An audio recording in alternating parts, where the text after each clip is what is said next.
Good evening. My name is Joe Sam Robinson. It's our pleasure to have with us once again Dr. Buck Melton. Welcome, Buck.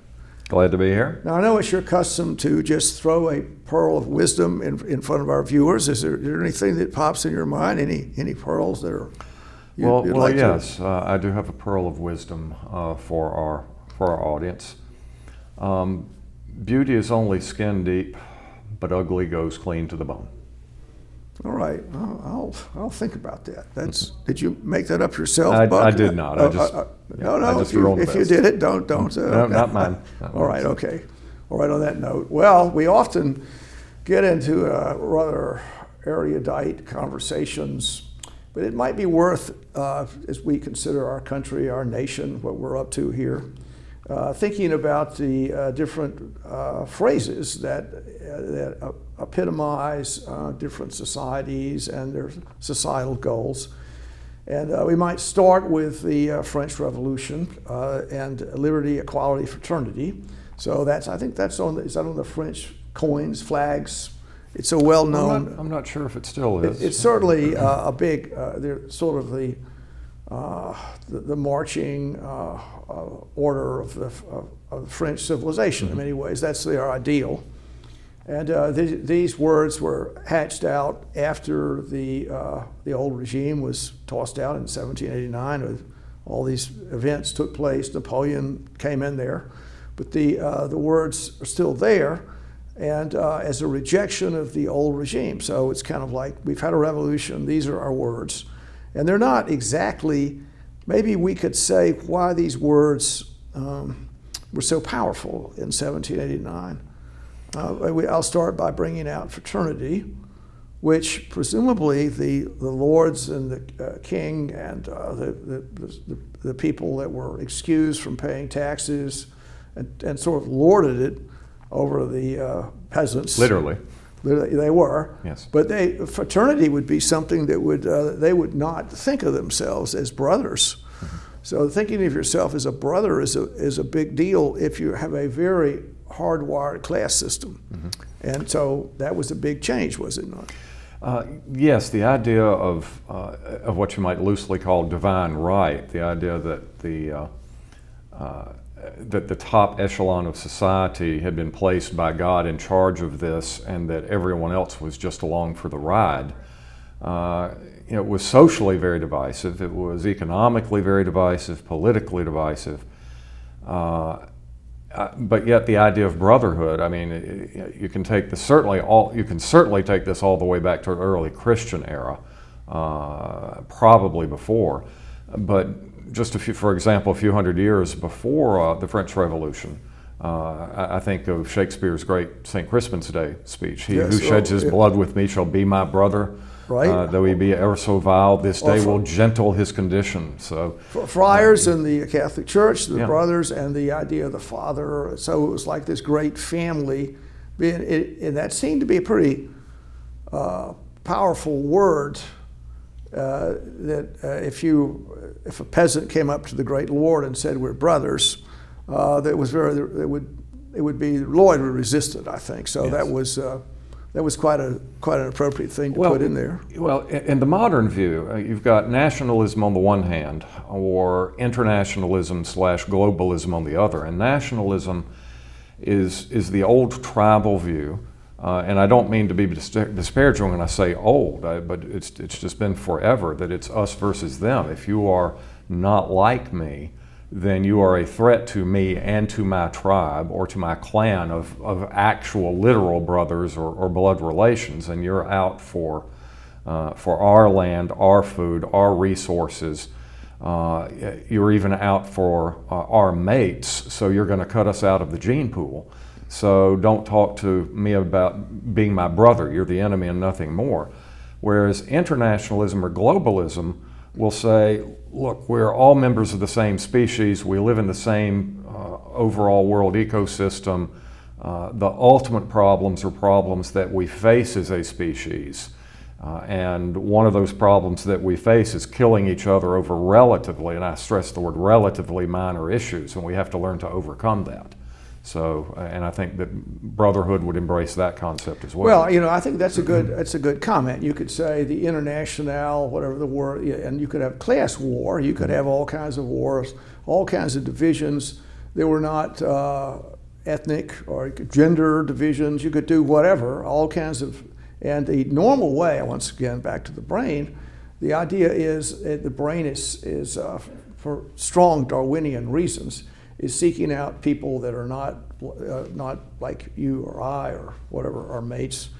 That you want your genes to, the selfish genes, survive and go forward, and generally your allegiance is the closest, at least there's a strong argument for this, the closest to your genetic structure, your children, your grandchildren, whatever. The idea of an overarching brotherhood would be a really good thing. People have pursued that. Religion has pursued it. It's very hard to get there. But okay, that seems to be a pretty good word.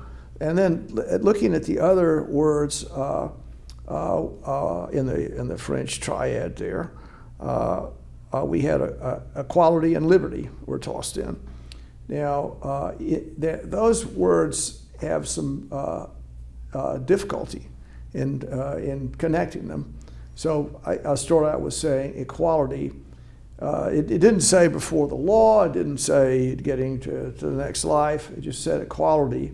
That just like I think fraternity's a noteworthy thing to obtain, but equality likewise is almost never out there, or it's very, very unusual in general circumstances for people to think of themselves as absolutely equal. Who is the Mr. Keeler or whatever? We're from Wobegon. I don't know. We're a little better than Yes. you are. Or our kids are smart.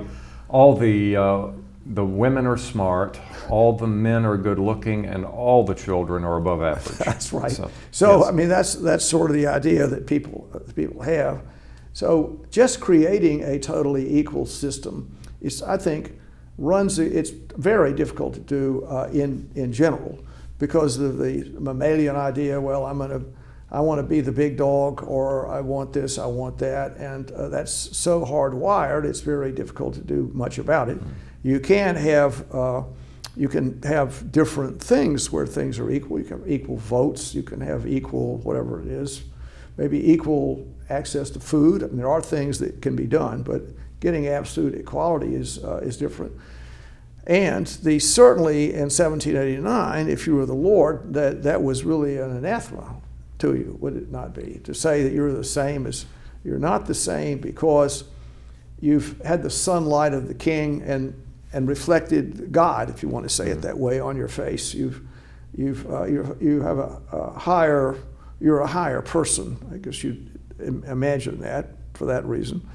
And so that was a very tough word to put in there, but they did. And actually, it didn't work out either, did it? Oh, so they guillotined yes. a couple of people, 1,000 people or 2,000, and then the old regime came back. Napoleon was in there, and there was still a substantial disparity in social conditions. Yes. Is that a fair thing? Well, I would say, before I address equality in particular, I will say all three of these words are to some degree or another abstractions. And just as an aside here, the naming conditions for British warships always like these adjectives, like resolute, defiant, intolerant. Right. Because if you get away from dreadnought, right. Yeah, you can sort of fill these words with whatever subjectively rings your chimes. Good, yes. So I would say of the three, the least abstract is brotherhood. I mean, you can talk about actual blood relations, racial brotherhood. Right. But once again, if you really believe in fraternity, why are you chopping the heads off your brothers? They're going to say, well, we didn't mean that. Well, you just said all men are brothers. So yeah, but then we move to an even greater level of abstraction with equality. And we haven't gotten there yet, but I think liberty will be the greatest one. Right. We're going to toss liberty into the mixture. But equality, there's equality of opportunity, there's equality of condition, there's equality of outcome, and then you can take those three types of equality and then categorize them. So political equality, economic equality, social equality, intellectual equality. Yeah. So you've got a lot of different variables there that different people, different groups can sort of fill up with their own wishes, and that's very difficult. And of course, a lot of the French ideas about the Revolution drew at least some inspiration from the American Revolution. That Jefferson, who of course player in both. Yeah, the slave owner Thomas Jefferson, who wrote the very famous statement that all men are created equal, was in Paris in 1789, and there is evidence that he played a role in helping to draft the Declaration of the Rights of Man. So once again, if at one level Jefferson somehow sees equality as being accepting of slavery, what do you do with that? So well, yes, and I think we're going to get to we're making our points here, point by point. But the idea about equality, it's we have the Gini coefficients that are out there, and people have tried to say these are some countries they're more rich people than poor people, and more that are the same. So there are ways to look into this. However, I think everywhere there's pretty much these dissimilarities in social condition for whatever reason. Maybe in a state of nature, when you're hunter-gatherers there, you have 30 people, bands of people trying to live together. Maybe everything is a lot more equal. Property has just been appears somewhat later. And the whole way of these are abstract ideas that were great propaganda, I would say, at the time, and that's what these words are in many ways, but actually the way that you handle them are quite difficult. And to say equality is, if that means to you that I'm going to get extra, I'm going to take something from you and now it's mine because now we're equal. I'm going to come into your house and I'm going to share your house, because I have a smaller house. Now I'm moving into your house, which is kind of Dr. Zhivago. I mean, that's a pretty interesting scene in there. So his house, everybody moves in. Equality means I'm taking something from you and I'm actually getting something. So that's really the driving force of the word. It's an effort for redistribution of society's goods. Well, that's one definition of it. Right. Yeah. One reason being, which I'm going to finally sail the ship into, is the old order was not a functional, appropriate order for the Industrial Revolution, for things going on, for the raison d'etre of the nobility, the whole story, the popular education, the encyclopedia out there, all the things going on.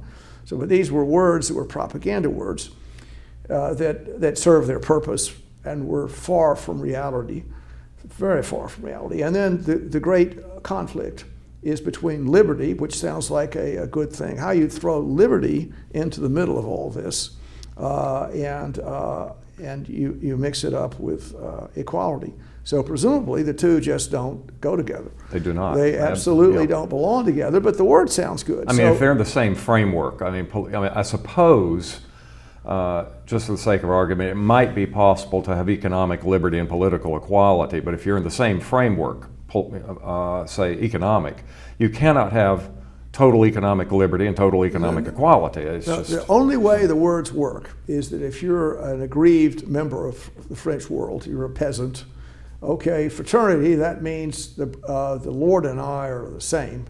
We're, and I can drop by for a drink or whatever. We're brothers. You're no better than I am, etc. Equality means that you have to pay taxes just like I pay taxes. You have to do whatever I do. We're more or less equal. And also the idea would be there that our economic circumstances should be the same. Well, okay, that works for a peasant. And the third one is liberty. So if you're a peasant and you say, I have all of these impingements on what you could call my freedom. I can't go on the Lord's land.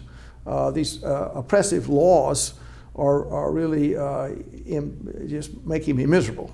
I have to do this, I have to do that, and I'm going to cast off all these oppressive laws So it sort of makes sense if you were a peasant. Well, now the oppressive laws are gone. You're the same with the Lord, and now you have the Lord's money. So everything works, and there's pretty good propaganda. But putting all of those things together, they don't. If you really look at the way those words, all of them are good ideals, but you have to mingle those ideas with once again, back to the brain, the way people are, the way they are structured.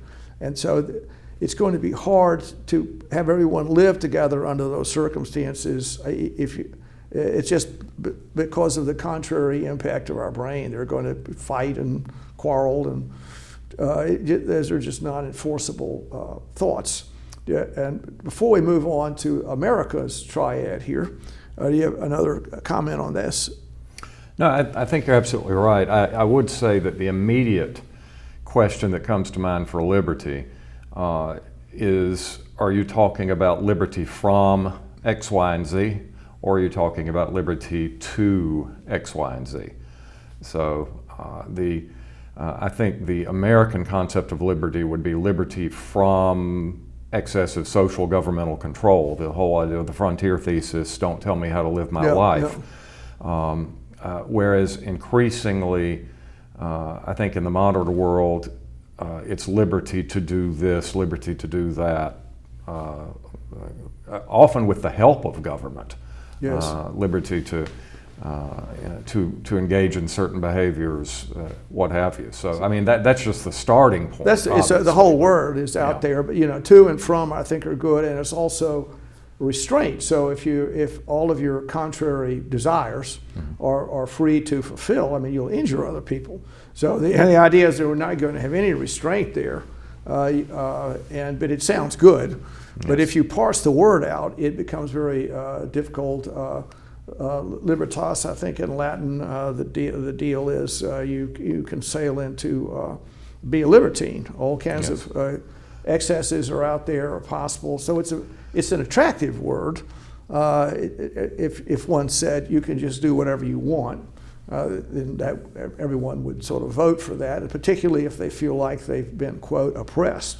Well, so the people have wrongly limited my freedom of action, not for any good reason, but just for their own edification. Well, as I like to point out when I'm talking about Thomas Hobbes, that in Hobbes' State of Nature, everybody had exactly the same amount of liberty. We often use the phrase equality of opportunity. I would say that in Hobbes' world we had liberty of opportunity. You had the absolute liberty to do whatever you were able to do. If that meant you could slaughter the other guy and take his stuff, you had the liberty to do that. There was no sort of collective restraint on that. The only restraint would be your own intellectual ability, your own strength, and the fact that at some point you were going to have to sleep.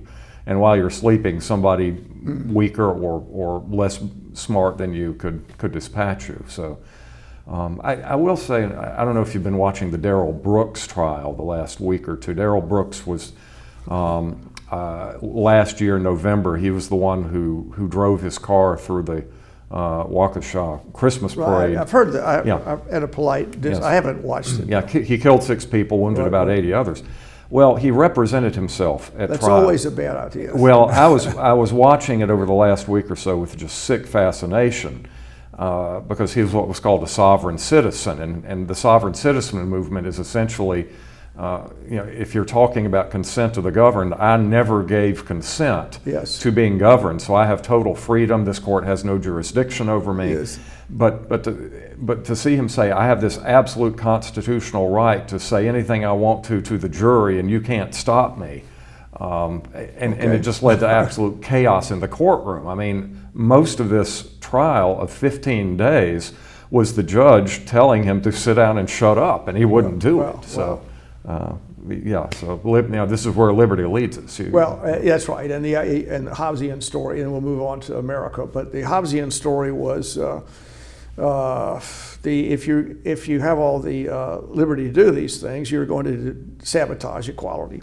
What it also means that if you had absolute liberty, all that does is the gifts that we were given arbitrarily and you could say capriciously. Whoever, the way your brain is structured is pretty capricious accident, or you can shoot baskets at, I don't know, hooks at 80 feet out or whatever, or you can jump 29 yards or swim very, very quickly. Well, the way all these gifts have been arbitrarily disposed. Well, the way we deal with that, if you can kick a field goal at 80 yards and I can only kick a field goal at 40 yards, well, the way we do that is to simply say you're not allowed to kick beyond 40 yards. Yes. That's enforced equality. So, right.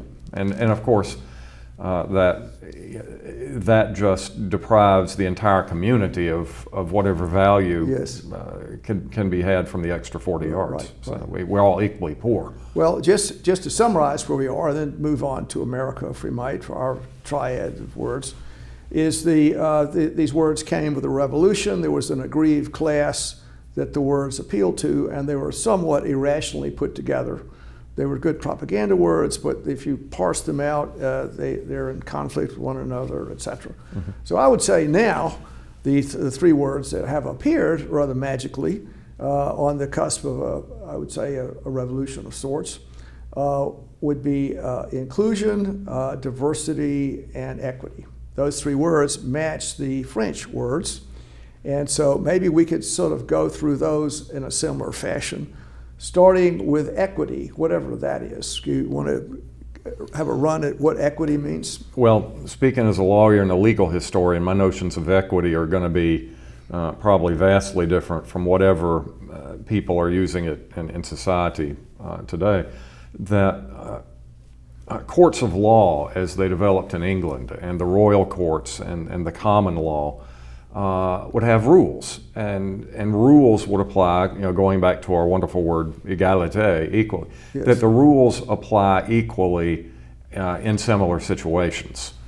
And the problem is, what if in a particular instance where these rules apply, applying the rules would lead to something that common sense would tell you is unfair, that the result is just not right for whatever reason. Then at that point, equity would come in. There were actual courts of equity, and you could go to the courts of equity and saying, if you enforce the law, you're going to have an unjust result. And so we need to alleviate the law in this case, treat this case specially to get a fairer result. Now, the problem is, what is justice? What is fairness? If you think that the other rules are other words are difficult to define, this one's all over the map, and different people are going to have different concepts of what is fair. So that's the legal definition of equity to a large extent. Well, it's a really that's right. The words are sort of vaguely put out there. And you could also say you have equity in your house. That means another sort of spin of the word would be an entitlement to property, or an entitlement to something. You could say reparations as far as that goes. So the word can blend into that, but you have a special entitlement that's not in the law. So because it's fair. It's fair, Yeah. and but it's not in the law. There's no law for this, but it would mean that if you have equity, well, you could say there's no law that says, I don't know, but my great grandfather worked on the Pacific Railroad, and he was underpaid and whatever. He suffered a lot, and it's fairness now that I get some compensation for that happening, something along those lines. Well, I'll give you an example. And once again, I gave you the origin of the word equity, but yes. then it ultimately acquired a very highly technical meaning. Let's say we make a contract, you and I, that you are going to sell me your house yes. for X amount of dollars, and that the closing is a month from now. Right. And sometime during that month, before you have deeded the house to me, but I've got a contract saying you're going right. to, through your own negligence or even just through accident, your house burns down. Right. Well, who's the big loser there? I'm the big loser because I'm contractually bound to pay you this money for this deed, and now I'm going to get a smoking ruin for all this money. Right. And so the law says that the instant we sign that contract, I have what is called an equitable interest in your house, and all you've got left is bare legal title. So Right. legally, yes, you own the house, but in equitable terms, I now have an interest in Right, the right. house. But and So, yeah. I think the word is centers on property and other things, and you could say medical school admission. You could say a lot of things that there's some kind of property rights, so to speak, to a very inclusive word, because things have not been fair. Well, we moved past that. I think, I don't know if these words have been discussed. I've got one more for fairness, because I hate the word fair. So do I. I dislike it. And occasionally I'll have a student who says that's not fair, and I usually respond that the reason I avoid that word and I don't like people using that word, and it's usually younger people who use it. Think of the 10-year-old throwing a temper tantrum saying not fair. Right. I say 90 times out of 100, or even 95 times out of 100, when some kid uses the word that's not fair, what he actually means is I'm not getting what I want. That's right. Fairness has nothing to do with it. That's correctly. So, that's right. yeah. And there's some kind of, it's the person's individual standard. Yes. When I say fair, I'm judging, this is my standard, which you might not agree with. Well, all right, we don't have a lot of time. We'll move into My favorite word. Is that diversity? Diversity, yes. Diversity. So diversity and inclusion. Well, those words certainly have a lot of issues. So it would mean maybe the primary word is diversity. And since that's one of your favorites, why don't you discuss what diversity may or may not mean? Well, as you turned me on to the knowledge some time ago that the root word is divide. Yes. And what you often hear in the society today, and the place that you hear it more than anywhere else is on college campuses, Yes. is our diversity makes us stronger. And That's how does it be? How are we made stronger by the divisions among us? Yes. I would say it's our ability to overcome diversity that makes us stronger. But I have seen throughout almost my entire career, both as a student and as a professor who has lived in the academy for his entire adult life. If there's any place on earth where there should be a free exchange of diverse ideas without censure, without silencing, it should be the college campus. And yet it's college campuses that seem to be leading the charge in America on suppressing speech from certain quarters of the political spectrum. Right. And so what they're after is a student body that looks like the United Nations and thinks like a Berkeley coffee house. Right. That's not diversity. Right. Well, I'll take the analogy back to these words. Don't really fit anything. I would say that, and they've got all kinds of irrational sort of tentacles attached to them. But I'll go back to the French Revolution. So these words made sense if you were a French peasant.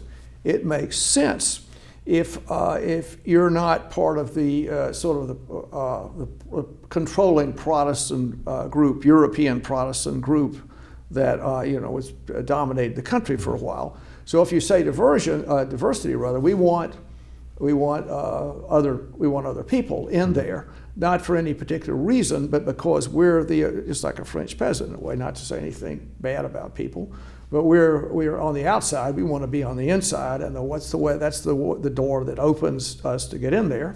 And then the other word that's out there, we don't have a lot of time, would be inclusion. So diversity and inclusion sort of, in a way, fit together.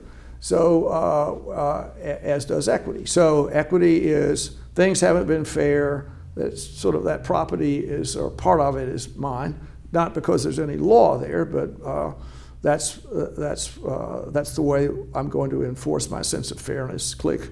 The next one is diversity, meaning that you can't have white Anglo-Saxon males running the post office at the highest level, or whatever the story is. The country is just full of all kinds of different groups of people, and they want the keys to the kingdom, so to speak. And inclusion means once those people are there, that they're going to have a seat at the table. They're going to be included in all the good things in the country, not particularly for their own merit, but just because that's the sort of country we're going to construct with those words. which have this, in my opinion, the same kind of relevance. They have they're in many ways irrational, but they serve the same purpose as the triad of words for the French Revolution. And it also would indicate this is the spear point, the spear plunk. I don't know how you say that in German, the spear plunk, but of Punkt. Punkt. Punkt, I think. Yeah, Punkt. Good, we got that straight. But of a tremendous social change going on, and when these are sort of a revolution in a way, they need words, they need slogans, and that's sort of the same process at work. So, in any event, on that note, Buck, Oh, we've wrapped up another we one. went another interesting interchange. Well, great. Indeed. Good to see you. Enjoyed Good it. luck Yep. out there. Thank you.